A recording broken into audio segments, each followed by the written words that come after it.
Вчерашниот бојкот го преполови прометот во маркетите низ земјава. Незадоволството дома беше причина да провериме како е во непосредното соседство. Во 2 тима тргнавме да видиме какви се цените по маркетите на исти или слични производи во комшиските ланци на супермаркети. Погледнете до какви сознанија стигнавме од пазарењето во Грција, Бугарија, Србија, Косово и Македонија. По телефонскиот разговор Трамп-Путин за ставање крај на војната во Украина.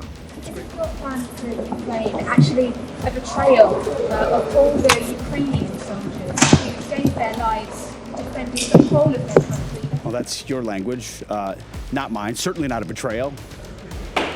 Во Брисел состанок на министрите за одбрана на НАТО. To stay safe and to prevent war, we need to spend a lot more, especially in Europe and Canada.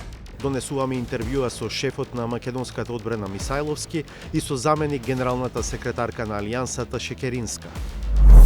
Директорката на Бирото за развој на образованието со прва јавна изјава по реакциите за концепцијата за гимназиско образование. Откако ги сумиравме нивните барања, добивме еден нереално оптоварен наставен план.